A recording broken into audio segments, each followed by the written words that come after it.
With so many options for workplace communication, it's easy to get overwhelmed. There are phone calls to make, meetings to attend, and emails and chats to respond to. The question is, what is the most effective way to communicate?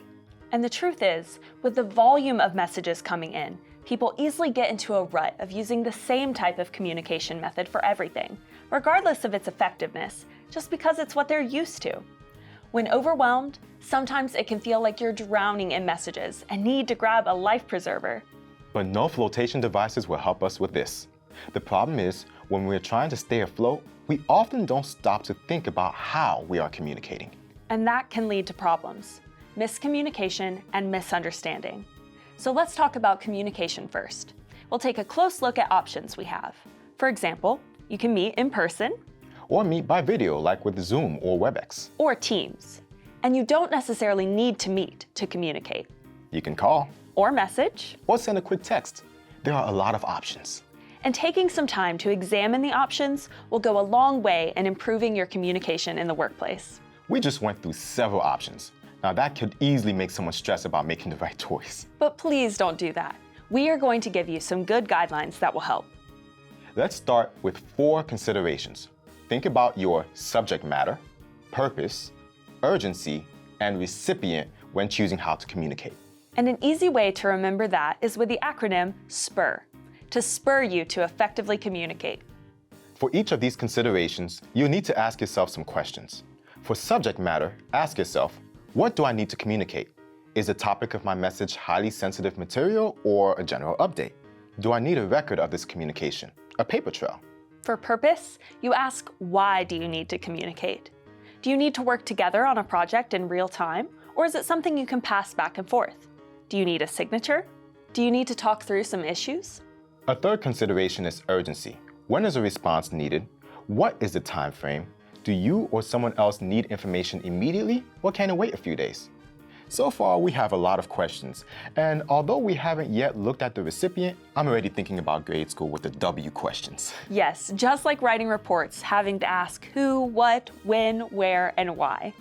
And perhaps you've noticed that with SPUR, subject, purpose, urgency, and recipient, we dropped off the where question. That's because the concept of location will be considered as we look at the pros and cons of specific communication options. Before we get to specific options, let's spend some time considering how who you are communicating with, the recipient, should affect the choices you make. You may even ask, why does the recipient matter? Think of it this way. Your goal is to communicate effectively, which includes getting a reply. Say there's someone on your team who you know hates to read emails or saves it until the end of the day or even puts it off for a few days. If you need information from that person immediately, you would be better off calling or sending a quick chat message. Here's another example. In fact, I have a coworker who rarely checks voicemail, so I never leave one. If I call and can't reach him, I text him instead. I do that automatically because I know what he likes and dislikes. In this way, it's important to consider what people prefer if you want to effectively communicate with and get a response from them. There are also differences in communication preferences among different generations that are worth looking at. Surveys show that different generations, baby boomers, Gen Xers, millennials, and Gen Zers, tend to have different preferences when it comes to communication. The surveys show that in general, baby boomers tend to favor face-to-face communication or talking on the phone. But for Gen Xers, it's often direct communication that they prefer, emails and text.